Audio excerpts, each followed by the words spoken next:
दोस्तों स्वागत है आपके अपनी YouTube channel math magic how trick में। आज हम लोग क्लास 12 का केसीसी नाम मैथ देखेंगे।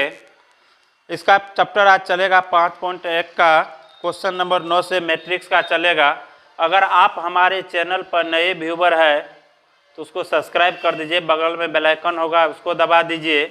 इससे क्या होगा, हम जितना भी वीडियो अपलोड करेंगे प्रत्येक का आपको क्या होगा, नोटिफिकेशन मिलता रहेगा। तो चलिए आज हम लोग पहला क्वेश्चन देखते हैं क्या है। तो पहला क्वेश्चन कहता है 9 नंबर का, यदि पंक्ति का आव्यूह तथा स्तंभ आव्यूह दोनों है तो ए की कोटि है। तो अब क्या कहता है, यदि पंक्ति आव्यूह तथा स्तंभ आव्यूह दोनों है तो पंक्ति का कोटि क्या हो जाएगा। अगर स्तंभ आव्यूह और पंक्ति आव्यूह दोनों है तो क्या हो जाएगा, 1 गुना 1 का हो जाएगा ये। क्योंकि अगर इसमें देखिए, मान लेते इसमें अगर हम गिने तो कितना हो गया, कितना कोटि का है, पंक्ति क्या होगा, 1 2 3, तो 3 गुना स्तंभ हो गया 1 2 3, 3 गुना 3 कोटि का हो गया। तो इसीलिए 9 नंबर के सवाल में कहता है ये क्या है, पंक्ति आव्यूह और स्तंभ आव्यूह दोनों है, इसीलिए उसका क्या हो जाएगा, 1 गुना 1 कोटि का होगा। अब दूसरा सवाल देखिए क्या कहता है 10 नंबर में, ए बराबर या जे बराबर इतना आपको दिया हुआ है। तो इस पे सवाल दे दिया इधर क्या, जो ए आव्यूह ए का कोटि है, तो कोटि इसका क्या हो गया, ए का कोटि यहाँ निकाल लिए, क्या हो गया 3 गुना 3 हुआ। ए का कोटि क्या हो गया 3 गुना 3, यानी पहला वाला क्या होता है, पंक्तियों की संख्या, और दूसरा वाला क्या होता है, स्तंभों की संख्या, यानी पंक्तियों की संख्या और स्तंभों की संख्या। इसमें पंक्ति गिनिए क्या कितना है, तो 1 2 3, स्तंभ कितना है, तो 1 2 3, स्तंभ भी 3 गो और पंक्ति भी 3 गो, इसीलिए इसका कोटि क्या हो जाएगा, 3 गुना 3। जब इस तरह का सवाल आपको मिलेगा तो पकड़ के तुरंत क्या कीजिए, रगड़ दीजिए, 3 गुना 3। अब पूछता है A2 3, मतलब ए में क्या कहता है 2 3 का वैल्यू कितना हो जाएगा। 2 3 का मतलब क्या हुआ, पहला वाला है पंक्तियों की संख्या और दूसरा वाला है स्तंभों की संख्या।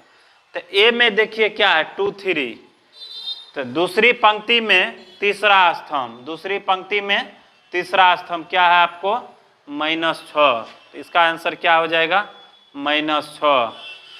A31, तो A31, तो A31 क्या हो गया, 3 हो गया पंक्तियों की संख्या, 1 हो गया स्तंभों की संख्या। 3 हो गया पंक्तियों की संख्या, 1 क्या हो गया इसका, स्तंभों की संख्या। तो इसीलिए इसका क्या हो जाएगा, 3 हो गया पंक्तियों की संख्या, तो तीसरी पंक्ति स्तंभों की संख्या 1, तो कितना हो जाएगा इसका आंसर 9। उसके बाद देखिए बी का कोटि डैश है, तो अब बी में देखिए तो कोटि क्या होता है, स्तंभों की संख्या, पंक्तियों की संख्या गुना स्तंभों की संख्या। तो इसको कीजिए आप सिंपल में, क्या पंक्ति गिन लीजिए क्या गो है, उसके बाद क्या कीजिएगा, तो स्तंभ गिन लीजिए कितना है। तो पंक्ति क्या गो, तो 1 गो 2 गो, आई क्या गो हुआ 3 गो, तो 3 गुना। स्तंभ गिनिए क्या गो है, तो 1 2 3 4, तो स्तंभ क्या गो है, तो 4। इसीलिए कोटि बी का कोटि क्या हो जाएगा, तो 3 गुना 4 का, बी का कोटि क्या हो जाएगा, तो 3 गुना 4 का हो जाएगा। उसके बाद कहता है बी में अवयवों की संख्या कितना है। अब बी में देखिए अगर कोटि दिया हुआ है तो कोटि को ही गुना कर दीजिएगा तो वह क्या हो जाएगा, उसकी अवयवों की संख्या हो जाएगा।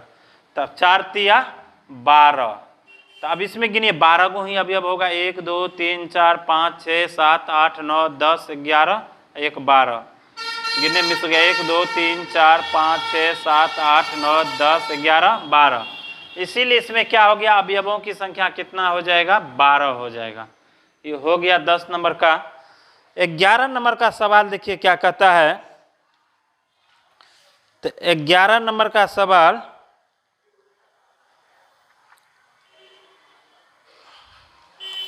ग्यारह में कहता है क्या, जो सुधा तथा उसकी 2 सहेलियां संविदा तथा सिमरन के पास पुस्तकों तथा कलमों की संख्या के बारे में निम्नलिखित सूचनाओं पर विचार करें। एक तरफ दिया पुस्तकों की संख्या, एक तरफ कलमों की संख्या। तो सुधा को 15 पुस्तक है, 6 कलम है, संविदा को 10 पुस्तक है, 2 कलम है। सिमरन को 13 पुस्तक है, 5 कलम है। तो आप कहता है ऊपर दिए गए सूचनाओं को 3 गुना 2 आव्यूह के रूप में लिखे, तो दूसरी पंक्ति और पहले पंक्ति की प्रविष्टि क्या प्रकट करते हैं? तो दूसरी पंक्ति और पहले पंक्ति की प्रविष्टियां क्या प्रकट करती है? तो अब इसको लिखना है 3 गुना 2 कोटि के आव्यूह में। तो 3 क्या हो गया इसको? तो देखिए 11 नंबर का सवाल को आपको क्या करना है, सीधा ए बराबर लगा देना है क्या? तो देखिए 5 10 13 15 10 13, इधर क्या हो गया? तो 6 2 5। तो इस तरह से इसका कोटि देखिए क्या हो गया? तो 3 गो पंक्ति है तो 3 गुना 2 कोटि का हो गया। मतलब वह कह भी रहा है क्या? 3 गुना 2 कोटि का लिखे। उसके बाद कहता है ऊपर दिए गए सूचनाओं को 3 गुना 2 आव्यूह के रूप में लिखे, दूसरी पंक्ति और पहली पंक्ति पहले स्तंभ की प्रविष्टि क्या प्रकट करते हैं? दूसरी पंक्ति के पहला स्तंभ मतलब यह क्या प्रकट करता है, ये पूछ रहा है।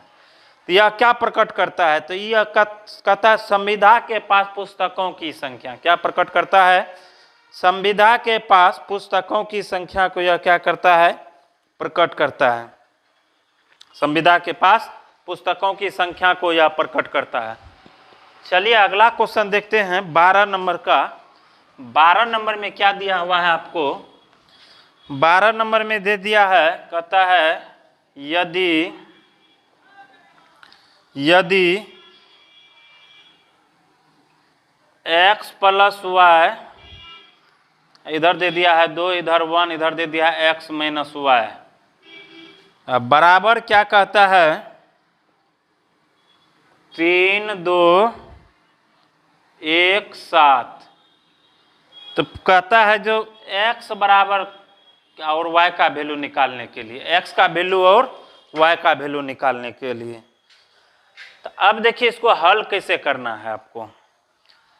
x प्लस वाई, पहली पंक्ति का पहला स्तंभ, इधर पहली पंक्ति का पहला स्तंभ कितना है? 3।